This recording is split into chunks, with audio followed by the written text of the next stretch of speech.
Okay, hello. I'm here again. Okay, just waiting for everyone to turn up. While we're waiting, I'd love to know where you're from. I'm here in Vancouver, Canada. So where are you from?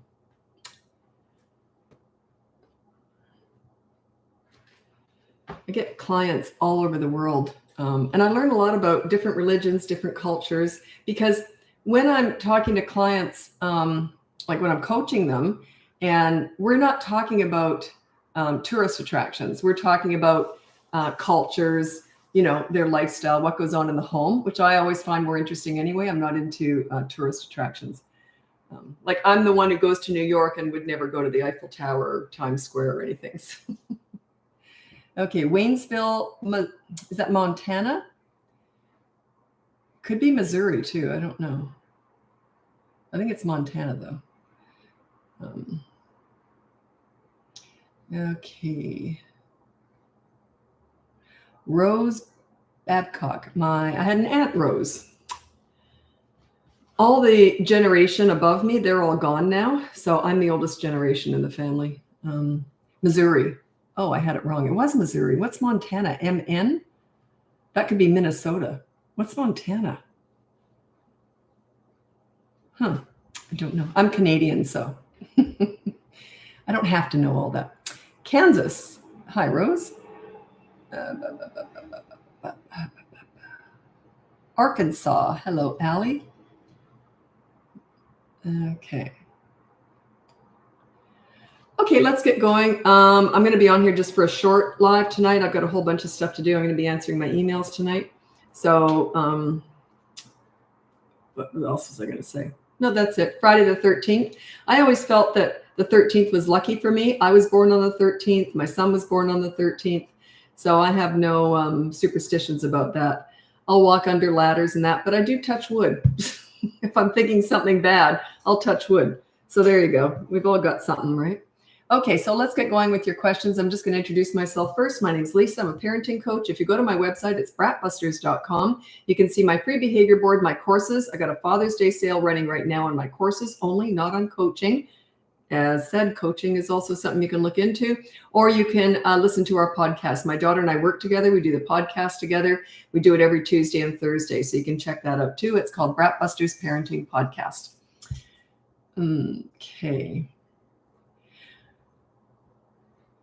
Okay, how do I get my 2-year-old to sit at the dinner table and stay there? She always wants to go play and she'll do anything else but sit down. Okay, so she's, how do you say, 2 years old? She should be in a high chair. And also sit with her. Have regular chats while you're sitting there. You can sing songs even while you're having dinner. So yeah, make dinner sort of a social time, and she should be in a high chair. So I don't know.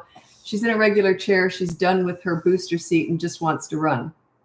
So she's in a regular chair. Yeah, I would keep her in a high chair, but yeah, I don't know if it's too late. You might not be able to go back to that now, but I'd give it a go.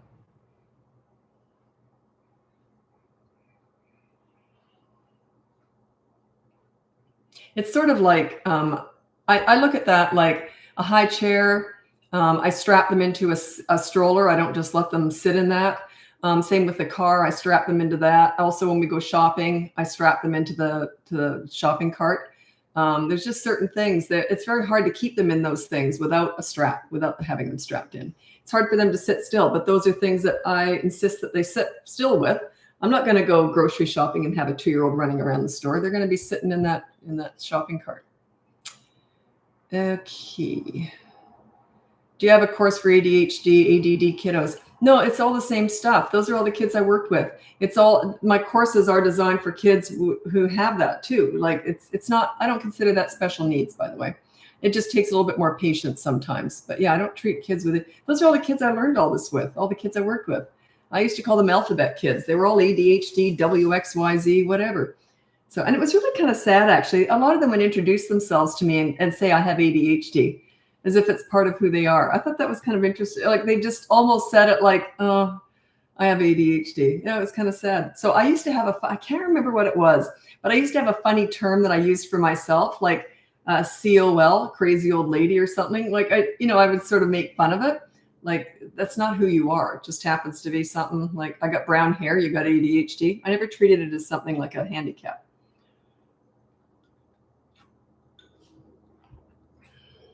Okay. 8-year-old girl. That would be my 3 to 12-year-old course. Yeah, the toddler ones, it runs quite different. The toddler one, the 3 to 12-year-old course is a 5-week program. I set you up as a leader. We never fix kids. I'm fixing and teaching parents here. You lead, they will follow. So, but yeah, check out the boot camp course. It's on my website. So I'm just going to set a timer so I don't run too late tonight because I got a lot to do. Sometimes if I'm procrastinating with work, I'll do a live. I'm sure my daughter, if she knows I'm on here, she already knows that. I'm always in trouble with her. She's always got her head down with the business. She's very organized. I'm more floofy. Okay. Trying to make light of it. But yeah, it's a pain in the butt to her, I'm sure. That's why we actually don't work together, my daughter and I. We work in the same company, but we have very different roles. There's no crossover in our roles at all.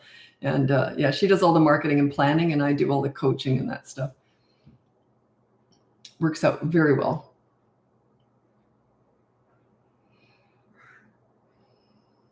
Okay, now here, it's interesting. You said, I have a 3-year-old that doesn't like to eat any fruits and vegetables, but he will eat pouches with vegetables and fruit.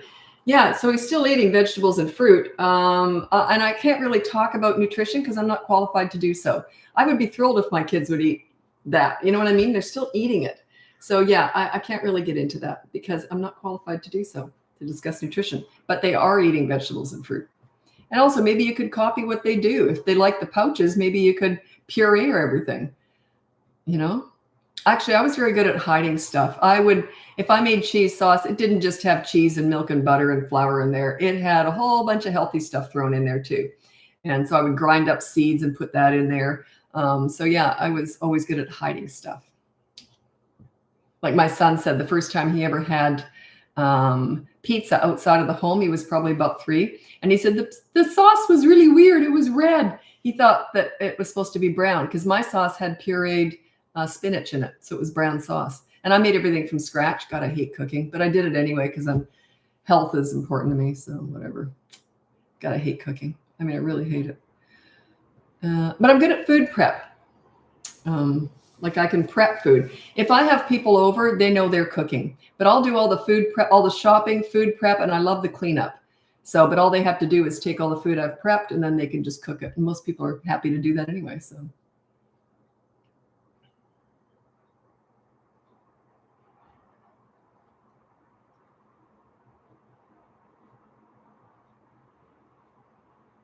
Okay, how to deal with neurodivergent teens and trying to get them into chores. That's okay. I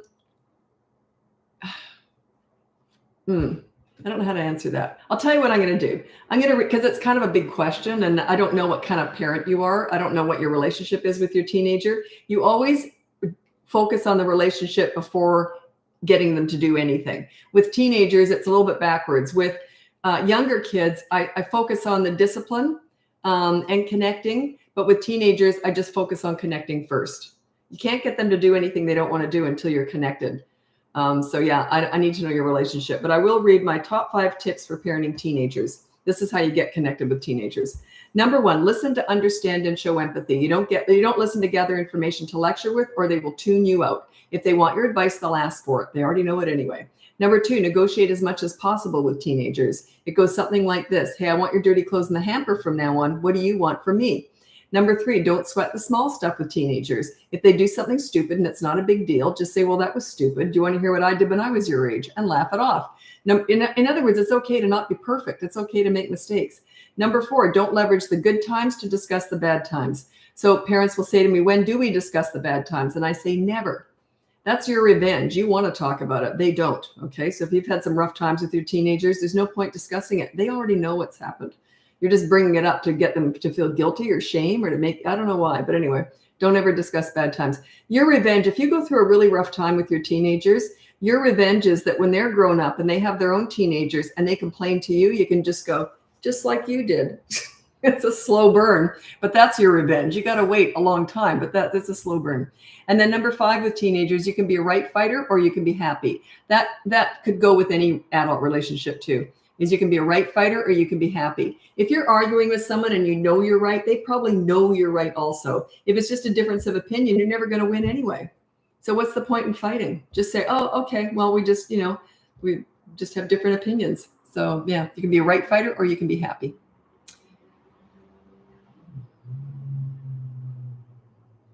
I love that you want to fix us adults so we can help raise the kids. Okay, I teach leadership. Leaders lead. So why on earth would I try to fix your kids? I don't do that. You lead, you become a leader, and they will follow you. It's just a natural thing. When you become a good leader with teenagers, they will respect you. And you always give respect to get it too. So yeah, there's nothing wrong with kids. They're just a reflection of your parenting. So that, except toddlers. Toddlers are kind of nuts anyway. They're going to try stuff. Like if a toddler bangs their head on the floor when they get mad, that's probably not you. It's just something toddlers are going to try sometimes. They don't all do it, but a lot of them do. I feel that is just a boy thing. I don't know what you were referring to. I won't bother going back and trying to find it. But yeah, I haven't found much difference between boys and girls. Except when they get older. When they're teenagers, boys tend to be more physical because they don't tend to communicate their feelings as much verbally. Girls are usually quite good at expressing themselves verbally. But when they're young, I don't see much difference. I remember my son was 15. It was a real vivid, I think he had just turned 15. It's a real vivid moment that I remember. Every morning when I got up, I'd say, morning, sweetie. And he'd say, morning, mom. His voice was going up and down. And then one morning I got up and he was shooting up a lot too. He was very short when he was growing up till he was about 14, 15. So he went from being like 5'3" to 6 feet in about a year. And so I came downstairs and he's at the kitchen sink as usual. He was usually the one at the kitchen first. And he's doing something. And I said, morning, sweetie. And he turned around, and I'm not kidding, his face looked different. He turned around and he went, morning, mom. It's like in that moment, he turned into a man. It was bizarre.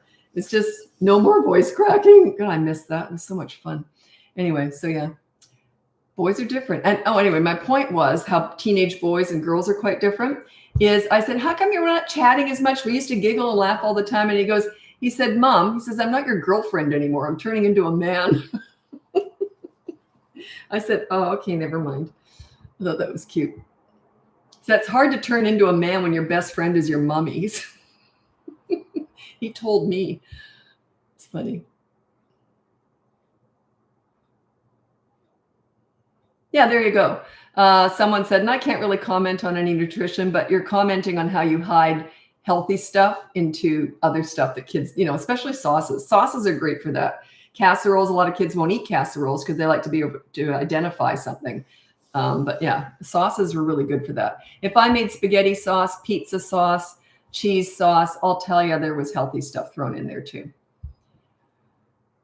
Not that those aren't healthy, but you know what I'm saying. I'd throw a bunch of vegetables in there too.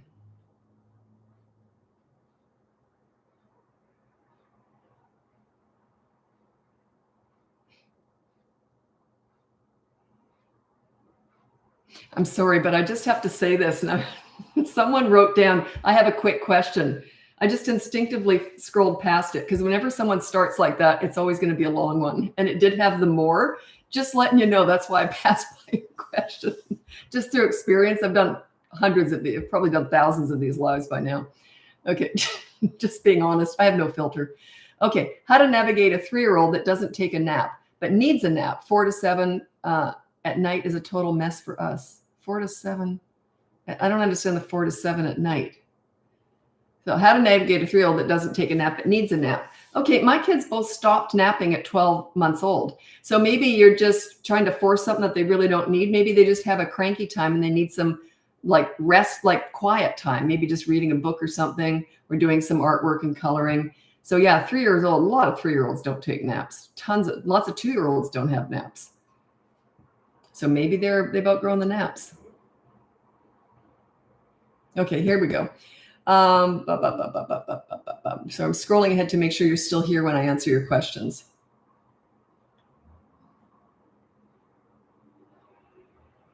Okay. Oh, good question, but I'm gonna rephrase something here. 6-year-old daughter has temper tantrums. How do I reinforce that kind of behavior isn't going to be tolerated? You don't. That's very authoritative sounding. You're very stern sounding. Yeah, and that's not behavior. A temper tantrum is not a behavioral issue. A temper tantrum is a loss of emotional control at not getting their own way. It means that the tantrum, and they only do what works past the age of about 3.5 to 4. So if she's still having tantrums at 6, it means they must work. You must cave at point. You must have caved in the past. That's it. Okay, fine. If you stop having a tantrum, if I give this to you, will you stop? That kind of thing. You have to have, unless there's something else going on there. But yeah, you see where I'm going with that? It must still work. It doesn't have to work every time, but if it worked a couple months ago, she's 6, she'd remember that. If I keep going long enough, she'll give in. That's what they're probably thinking. Yeah, tantrums usually stop at 3 or 3.5 years old. When they understand that it doesn't work, because they only do what works past the age of about 3.5 to 4. See what I'm going with this? So it's a tell for me. It means it must work. We just put your behavior board today. Excited to see some changes. My question is that with the consequences for, it's a long one, for a 4-year-old, we really struggle to come up with something would be sacrifice for him. His rules, no hitting or hitting his friends. Or just no hitting. Don't say or hitting his friends. Just say no hitting. He's not super attached to any toy like chores, doesn't mind media blackout. I'm a bit stuck on what to pick. Okay, here's what you could do. There's always 2 consequences on the behavior board. You can check that out. It's free on my website, BratBusters.com. Anyway, there's always 2 consequences for the kids. And you're on there too, by the way. You have to have rules and consequences or you're not a leader. You're just a dictator. And I don't do that. I teach leadership. Anyway, so the first consequence is a positive action. If they break the rule on the behavior board, the consequence, the first one is do a chore within 15 minutes of being asked to do so. And it's a very specific chore. You'll figure it out. Anyway, if they will not do that within the 15 minutes, then you go to the negative deprivation consequence, which is usually, as an example, I use 24-hour media blackout. Okay. So lots of kids, lots of families don't even use screens. I work with families all over the world. Some of them say, no, our kids don't even have any screens. And so anyway, so what we do there is we invent leverage. So you say, you can say, okay, do a chore within 50 minutes of being asked to do so. And then in brackets on the behavior board, you put, or will take something away. You can just write that down. So what you're going to do is you're going to invent leverage. So if they don't do the chore as the first consequence, you say, okay, I'll tell you what, we were going to surprise you and go out for donuts tonight, but because you didn't do that chore, we're not going to go now. So you were never going to go out for donuts. You've just invented something. So say you were going to go out to the arcade or something that they would love, and it's a real treat, something you don't normally do. Here's where parents mess up. The kid says, if I'm good tomorrow, can I go? I don't reward for good behavior, though. That's ridiculous. I'll get into that in a second. It's absolutely ridiculous. So I just treat good behavior as normal. I don't reward. I'll get into that in a second. Anyway, so then they'll say, if I'm good tomorrow, can we go tomorrow? And you say, no, that was just going to be a surprise. You do not owe them that. Parents get stuck on that. They feel like they owe them that. No, you do not. If the next night you go out for donuts because they were good, you're not a leader. It's a disaster. You can take them out for donuts a few days later, but not at their request. If they demand it and request it, no. Now, why do you not reward for good behavior? I'll tell you why. That's the reward charts, which works at school. School is different from parenting. Home, business, home, school. They're very different.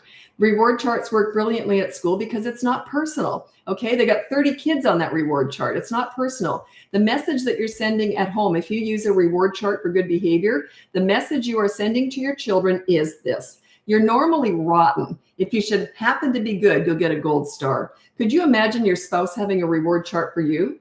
If you're good, you'll get a gold star. It's patronizing and insulting. Kids can't articulate that, but I understand children. They subconsciously get it, but they can't articulate it. I'm their voice. It's an insult. It's patronizing. Okay.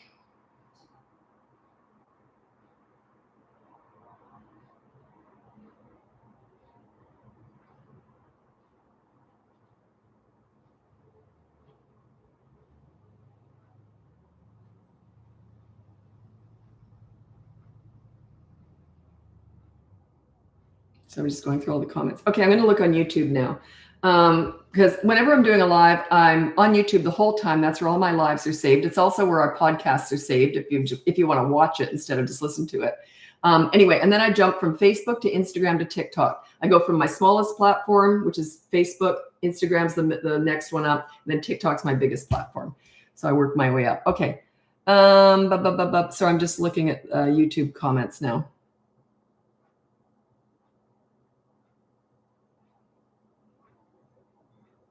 Okay, it's interesting wording. Advice for older brother who has a hardened heart toward younger brother 5. So they're 7 and 5 and often shows anger towards him. What's that younger brother doing? Oftentimes the parents sort of think it's the older one, but what's that younger one doing? Are they pestering them? It's very annoying being a 7-year-old and having a 5-year-old pester you and trying to get in on everything you're doing. I would assess the situation first. Is it really the older one? Are they just reacting to being annoyed constantly by the younger one? Then I would deal with the younger one. So it's more often the case that's what's going on. More often when parents say stuff like that to me, like in coaching, it's almost always the case. I say, well, what's the younger one doing to annoy the older one? Well, they should just have patience for them. No, they're 7 years old. Maybe they built something with Lego and the younger one comes along and tries to put something on there or takes it apart. That's really annoying. That would harden my heart too if I worked forever on something and some little kid came along and wrecked it. So yeah, you want to assess that situation first. I might be wrong with that, but that is more often than not the case.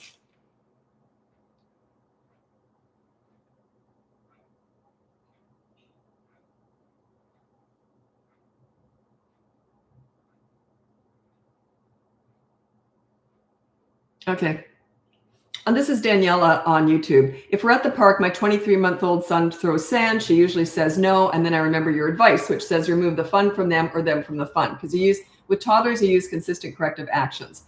So then she says, but I'm not sure how to apply that in the moment. Where should I take him? Just pull him over to the bench, wherever you're sitting, and just say no. And then pull him over, sit on the bench with you for a minute or two. You're not discussing what he did. As soon as he stops crying and kicking and screaming, then you can say, okay, go play. And then he does again and keep doing it. The problem is that you said that you also have a 3-year-old and a newborn. This takes time. If you don't have time to do it, you might just have to pack up and go home. Like if you don't have the hands to be able to do that, because it takes hands, it's physical. That's what you have to do. What you're maybe asking me to do is what can I say to him? He's 23 months old. No, it's actions. So there's nothing you can say that's going to get him to stop doing that. You have to take action.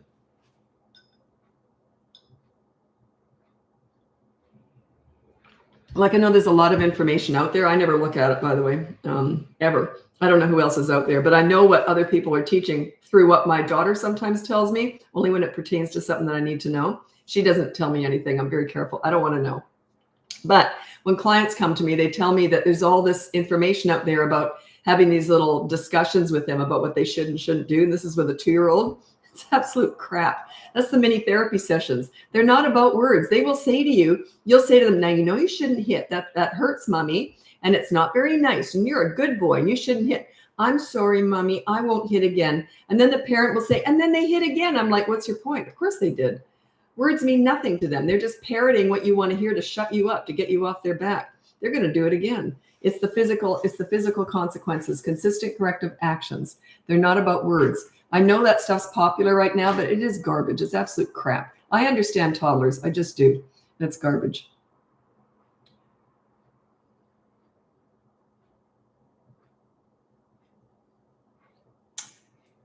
Why has my comments stopped on Facebook?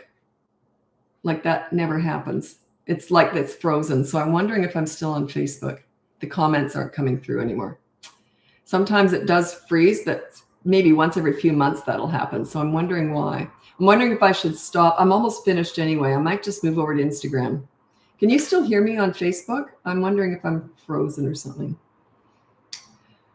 It's usually YouTube that freezes. Yeah, it's frozen. Anyway, if you're still there, I'll just say goodbye. I'm moving over to Instagram. You can check out my website. We've got a sale going on right now with the courses. My website's BratBusters.com. You can also get my free behavior board, look into coaching, and the podcast. It's called BratBusters Parenting Podcast. Yeah, Facebook's froze. Anyway, thanks so much for joining me. I'm hopping over to Instagram, and I'm on YouTube the whole time. Yeah, definitely froze. Oh, well. Oh, well. So it's just pushing buttons now. Button.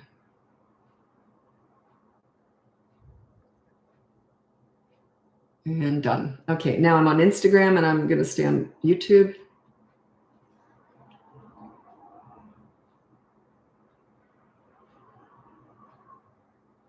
I think my heart is tired of repeating over and over. Well, get the behavior board. This is Man-Tooth Family. Get the behavior board. Check it out. It'll get you organized. And you got to put both of them on there. You got to figure out what's going on. You start you start the behavior board at 3. Or not really before. It's at 3. Before that, you use consistent corrective actions. The behavior board, there is a toddler section on that free behavior board on my website. Okay, welcome to my live. Facebook froze, so I left there. Now I'm on Instagram and YouTube. Anyway, check out my website. It's called BratBusters.com. You can see my free behavior board. My courses are on sale right now. I have a Father's Day sale running right now. And then you can look into coaching and my podcast. It's called BratBusters Parenting Podcast. It's on all the platforms. And if you want to watch my daughter and I do the podcast, that's on YouTube. We save them all on YouTube. And all these lives are also saved on YouTube. Okay. Okay, good for you. This is Payton Caldwell on YouTube. Just want to say my daughters have been so much more receptive to me the last couple of days with me being calm and following through with what I say. It was immediate, almost. I stopped repeating myself and just kept a soft smile on my face. Okay, so I always say I teach calm leadership. So that's when you're disciplining. So when you have to deal with anything serious, you're just like, it's a business transaction. You're completely calm. Like if a kid did something naughty with me, I'd say, oh, that was a bad choice there. I'll tell you what, I'm going to get you to help me do the dishes and blah, blah, blah. And that's it. That's how I talk. There's no anger. There's no lecturing. Lecturing is bullying almost. It's shaming and blaming. And I just say, okay, that was bad. Here's your consequence. And then I move on. I move on very fast from that. I don't like to focus on bad behavior. Where you put your focus, where you put your energy is what grows. If you want to discuss the bad behavior, you're not in the right place. I don't do that. Yeah, I don't do that. When do you discuss bad behavior? Never. You deal with it and move on. I call it a hit and run. And you don't hit them and you don't run, but it's like, it's just fast. You deal with bad behavior fast and then you focus on the good kid. That's the pool story. If you want to check that out, it sums up my whole theology on calm leadership. And it's a true story. It's not with my own child. It's with someone else's kid. And it's called The Pool Story. If you Google BratBusters Pool Story, you can check that out after the live or now if you want to. And it explains what I believe you should do with kids. You deal with bad behavior, then you focus on the good kid. My goal is always to make kids feel good. I want them to like themselves when they're with me. I want them to have high self-esteem. When you bring that out in someone, when someone likes themselves, when you make them feel good, they do good. So, yeah. One of the nicest things anyone ever said to me was a teenager I had worked with said, I didn't like myself until I met you. Wow. What a nice thing to say. And I worked for that though. I earned that, but not necessarily that, but I mean, I earned their respect because I gave it. I give respect to get it. I don't just expect to get respect. I expect to work my butt off to get it. And believe me, with those troubled teens, I did. But it was the most rewarding thing. Once you get their respect, anything that you have to earn and work toward is very rewarding. I don't want anything handed to me. Like I said, I was talking like that once in a live, and I said, like, I wouldn't want to win lotto. And then I said, never mind, I do. But basically, I like to earn what I get. I don't want anything handed to me. Okay.